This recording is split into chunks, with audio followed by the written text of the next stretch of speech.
Do you know which one ingredient makes marriage to look so great? It's not just one. Oh God, it smells like alcohol. Now I'm going to obviously do the tyres black, but you can do it any colour you like, as I said before.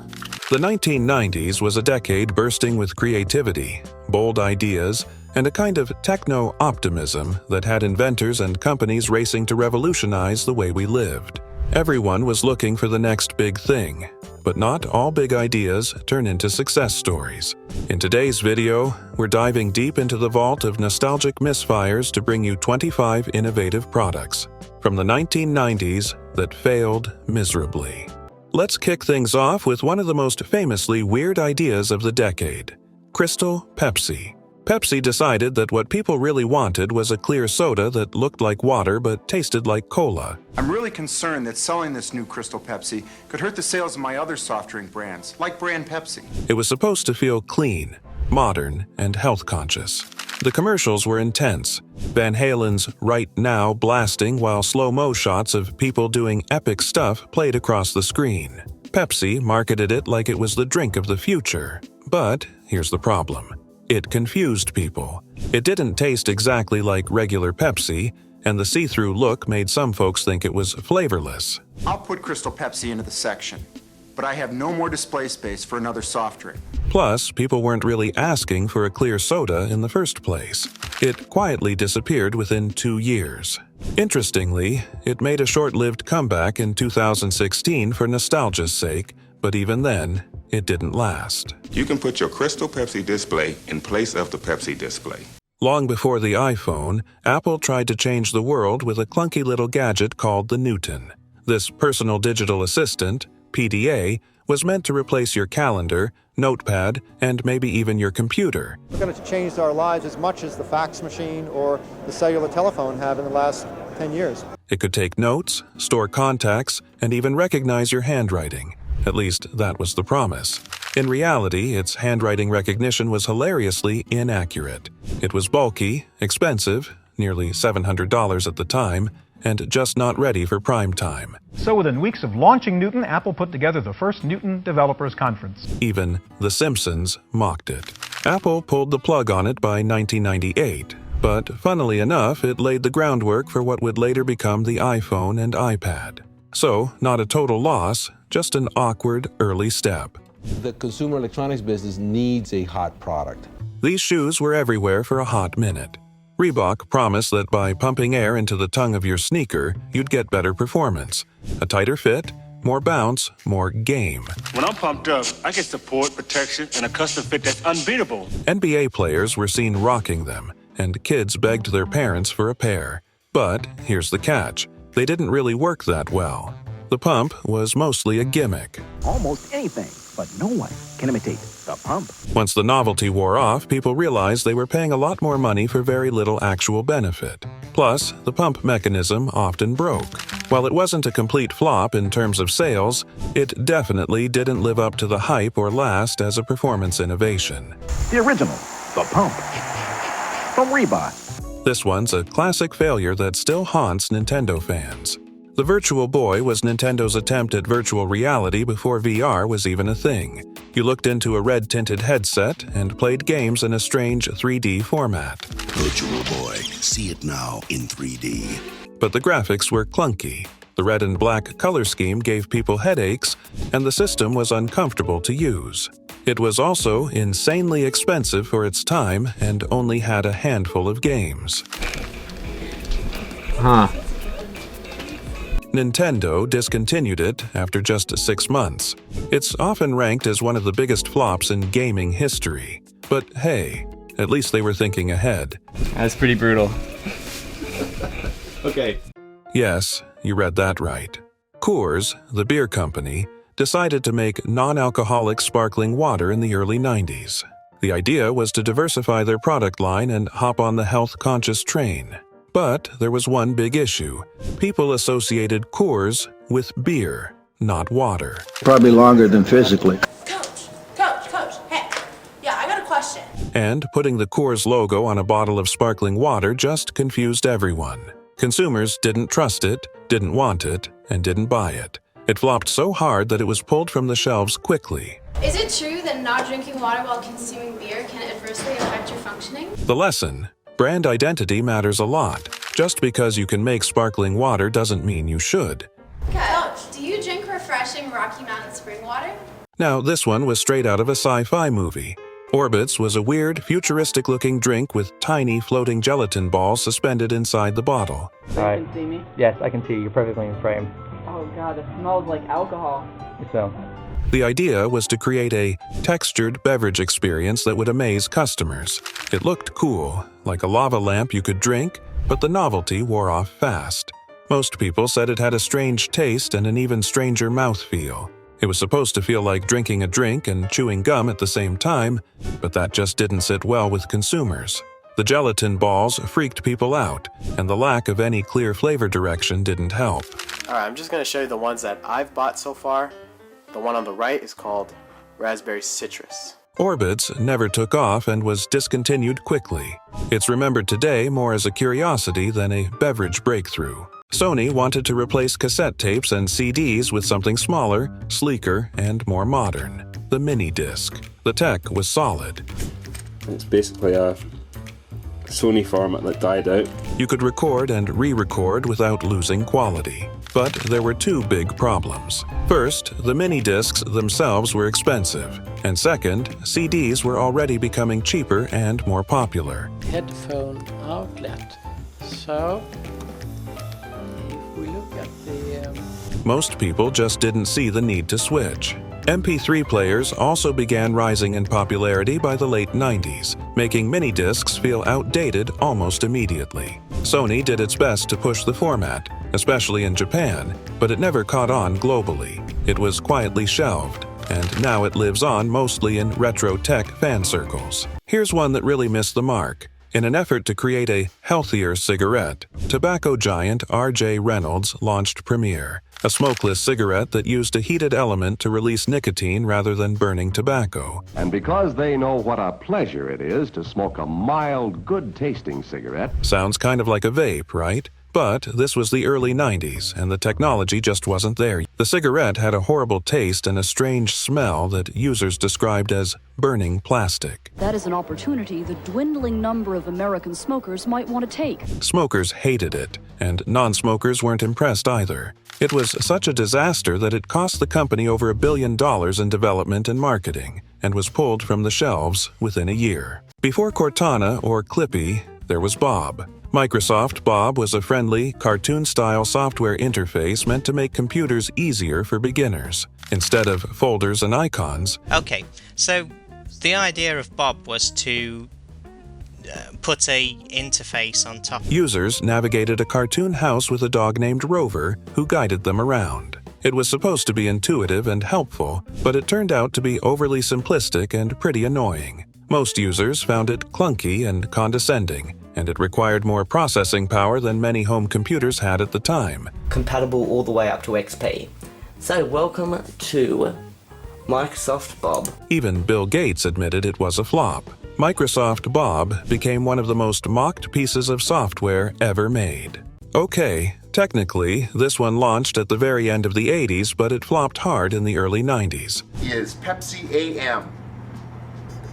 This can came out in 1989. Pepsi AM was a soda specifically made for breakfast. Yes, you read that right, a morning cola. It had more caffeine than regular Pepsi and was marketed as a coffee alternative for people who don't do mornings. Sounds odd? That's because it was. Pepsi AM stat. Oh, and there's also diet, but we're not going to bring that back. People weren't ready to swap their morning coffee for a sugary soda. It felt off-brand and out of place. The product was pulled almost as quickly as it launched. Still, it stands as one of Pepsi's weirdest experiments. Unfortunately, there is no information on how much caffeine is in these, but it is a sealed can. In 1992, Coca-Cola quietly resurrected its infamous 1985 misstep as Coke 2, hoping to win back consumers still scarred by the original New Coke fiasco. Retaining that overly sweet formula, the beverage failed to deliver the crisp, familiar taste fans craved. And I'm standing here with this ice-cold, thirst-quenching, deliciously satisfying Coca-Cola. And critics weren't shy about pointing it out. Despite a low-key marketing push, supermarket shelves remained well-stocked as shoppers recoiled and reclaimed their classic Coke. Within months, Coke 2 was quietly phased out, another reminder that nostalgia It was fantastic. It's a great new taste. I can't believe they could improve Coke. and a time-tested recipe can be a company's greatest asset. But Coca-Cola wasn't the only household name to stumble.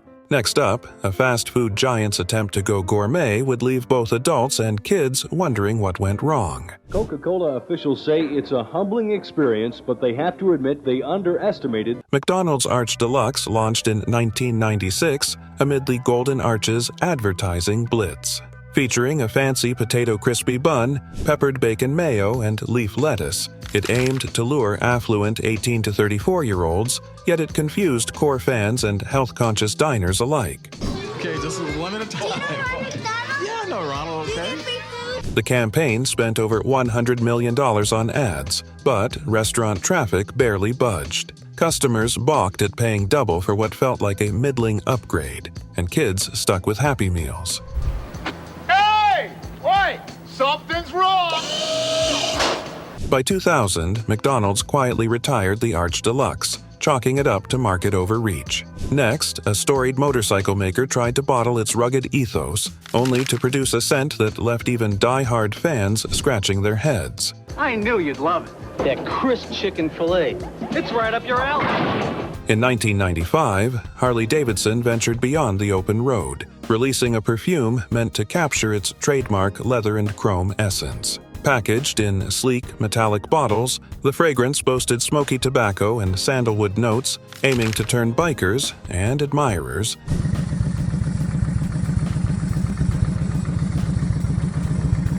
into loyal wearers. Yet the scent fell flat. Fans grumbled it smelled more like an overspiced cologne than a rugged escape, while fragrance aficionados dismissed it as a gimmick.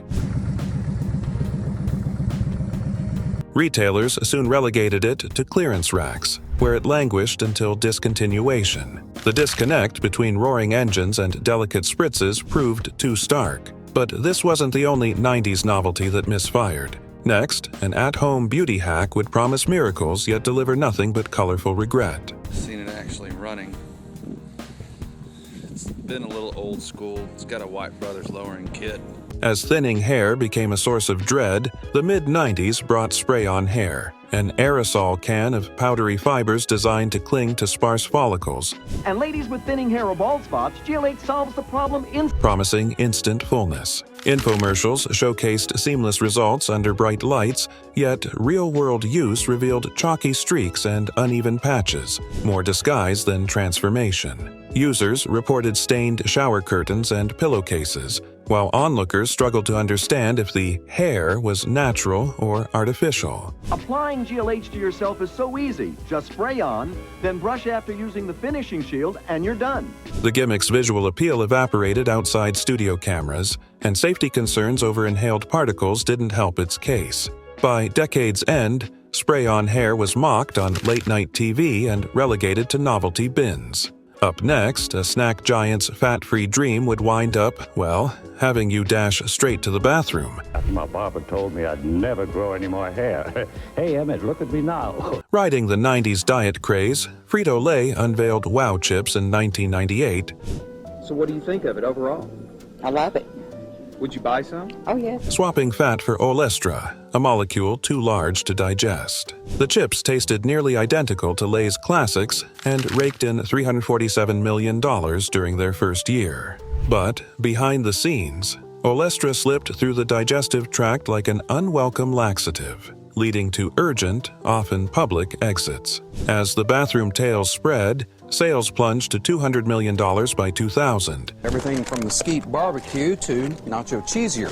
And regulatory warnings forced labels to flaunt the side effect disclaimer. By 2004, Yao chips vanished or were rebranded as light snacks, a cautionary tale of how a breakthrough can backfire spectacularly. Soon after, coffee lovers faced an even stranger convenience flop: brewed, boxed, and baffling. So I probably won't buy them because of that. But as far as the taste, what Oh, do you they think? taste just like regular. In 1999, Maxwell House rolled out a prepackaged chilled brew sold alongside milk in grocery fridges. Yet, instead of sipping chilled Java, consumers were instructed, via a steaming mug icon, For these, so they do have them, so might as well check out your local store. to microwave the drink back to hot. The convoluted concept begged the question, why not brew fresh? Shoppers opted for instant packets or traditional pots, leaving cartons of lukewarm coffee to expire. ADC automatic drip coffee. ADC is made just for the new coffee makers. Retailers cleared shelves at steep discounts, and Maxwell quietly pulled the product within a year. The misstep highlighted that convenience must actually simplify, not complicate, everyday routines. Meanwhile, telecom users were still juggling phones on curly cords, until one accessory proposed a Velcro solution that everyone would soon wish had stayed in the box. Good. So good, I'll be selling a lot. Before Bluetooth reigned supreme, the 1990s phone relief headset promised hands-free calls via an ingenious but flawed Velcro system. Hello. I can get that right now. Hold on while I put my ear thing. I'm typing as we speak. I need 2 hands to type. Slip the headband over your crown, stick a Velcro patch to your handset, and voila, suspended dialing bliss. In theory, it freed both hands for typing or note-taking. In practice, phones wobbled, headbands slipped, and calls ended with unexpected gravity tests. Hey man, I just hung up with Jim. I will email you too right now. Okay, thanks. Bye. Customers lamented the lack of built-in speakers or microphones, negating true hands-free functionality. With wires and Velcro tearing under daily use, the gadget vanished almost as quickly as it arrived. Soon after, kids would discover a crafty art tool that turned playtime into a parent's worst nightmare. Hello. I can get that right now. Hold on while I put my ear thing. I'm typing as we speak. I need 2 hands to type. Aimed at budding Picassos, BLO pens let children blow ink through an airbrush-style wand onto stencils. Advertisements promised vibrant murals with minimal mess, yet reality painted a different picture. Ink sputtered unpredictably, creating blotches instead of crisp designs, and fine mist clouds spread across tables and walls. Now I'm going to obviously do the ties black, but you can do any colour you like, as I said before. Parents found themselves scrubbing furniture while kids struggled to achieve even strokes. Concerns mounted over inhaled pigments, and the product's novelty fizzled amidst mounting cleanup grievances. 3, 4, 5, 6 stencils. Oops, they're all coming out now. So we are going to do some... Retailers soon dropped BLO pens from shelves, leaving frustrated young artists to reach for safer markers. Next in line was a toy so incessantly vocal that it became both a parent's nightmare and a children's must-have. The paint bleeding, but I think that's a really good job. Yeah. What do you think, Sol? When Furby debuted in 1998, its chirps, chatters, and eerily expressive eyes made it the season's hottest toy, selling over 40 million units in 3 years. Like so?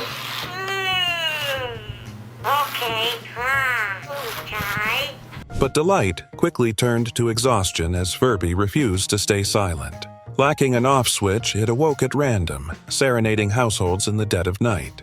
Parents discovered the only quieting method was battery removal, prompting frantic scavenges for screwdrivers.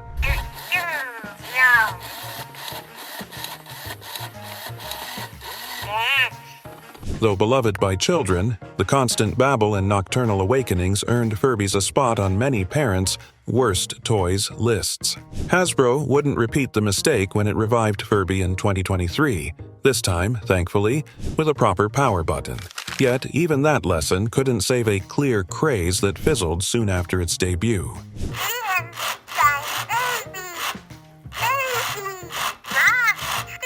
Coors introduced Zima in 1993 as a clear malt beverage, stripping color and much of the beer's bite before adding lemon-lime flavor. Lick the floor! You licked the floor! Oh, no. Its see-through appearance tapped the 90s fascination with crystal-clear sodas, and initial consumer trial was off the charts. 7 in 10 Americans gave it a swig.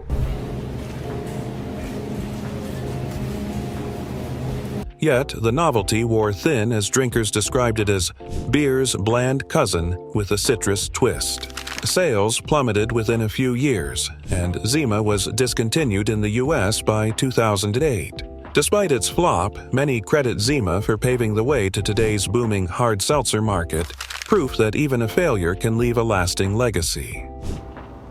Zima. When this was all the rage in the 90s, I was not old enough to partake.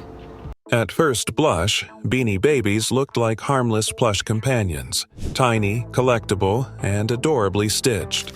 But behind the cuddly facade lurked a masterclass in artificial scarcity. And they all claimed to know that theirs, whether it be PVC or PE, was the first. Ty Warner, the brand's eccentric creator, would abruptly retire designs on a whim, turning humble hippos and bears into overnight legends. And you see they use the small font here, and the tag you'll see is a slightly smaller, has a little bit of a different shape to it. Collectors scrambled, prices soared on the secondary market, and unprepared speculators found themselves holding ocean-going whales no one wanted. By 1999, Warner pulled the plug on the entire line.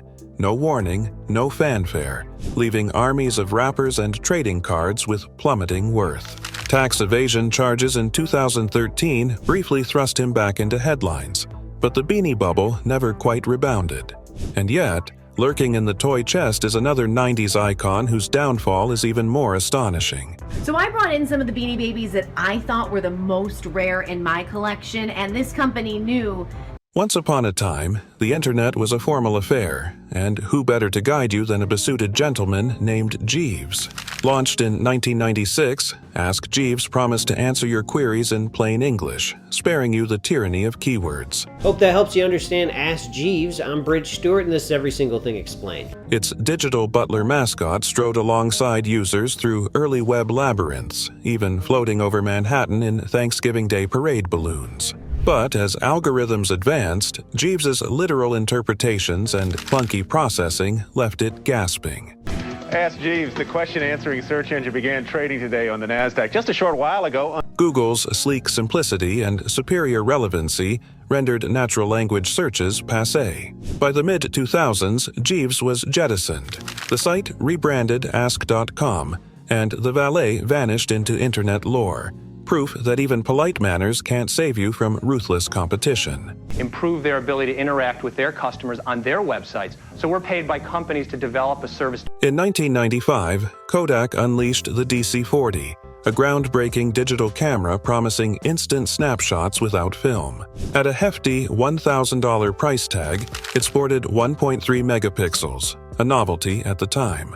Yet, the world wasn't ready. I've taken it apart, cleaned up all of the residue that was left in the lens, and I think we're pretty much good to go.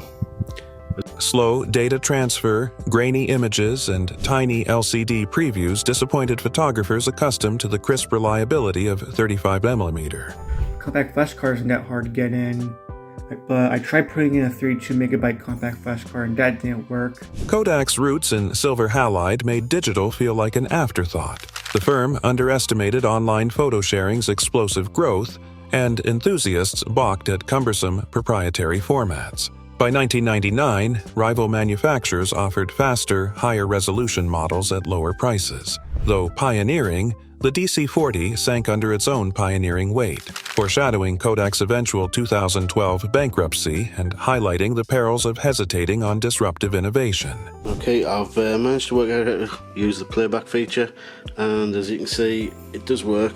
Imagine donning a latex rubber mask that zapped your face with mild electric currents. Released in 1999, it claimed to tone muscles and smooth wrinkles by sending gentle pulses across your skin. What is that? In practice, users reported twitching, tingling, and outright discomfort. Dermatologists warned of uneven muscle contraction and potential burns, while cosmetologists balked at its unproven efficacy. You got 2 more to go. Oh, God. The accompanying therapy sessions resembled a sci-fi torture device more than a spa treatment. Despite glossy infomercials and celebrity endorsements, consumer enthusiasm fizzled. Few wanted to shock their way to beauty. Sales evaporated as safer, non-invasive alternatives emerged, consigning the Rejuvenique to late-night bargain bins and internet auctions where kitschy gadgets go to die. I didn't sign up for electrical tooth massage. That's just not what I signed up for here. At the turn of the millennium, QCat promised to revolutionize how we accessed websites. Simply scan a barcode printed in magazines or on products, and voila, you'd be whisked to a URL. Create virtual shopping carts so you can take advantage of the online automatic delivery grocery. The handheld, cat-shaped reader even glowed green when active. Cute, right? Unfortunately, the vision ignored real-world habits. Shoppers didn't carry barcode guns on coffee breaks, and publishers balked at embedding slugs that cluttered layouts. Installation woes, privacy concerns after user data leaks, and the rise of smartphones with built-in browsers sealed its fate. However, by the year 2000, search engines were more effective, they were quicker, they were better. Within 2 years, the company folded, and millions of glorified scanners found themselves obsolete curiosities. QCat reminds us that the flashiest gimmick can still miss the mark if it doesn't fit into daily life.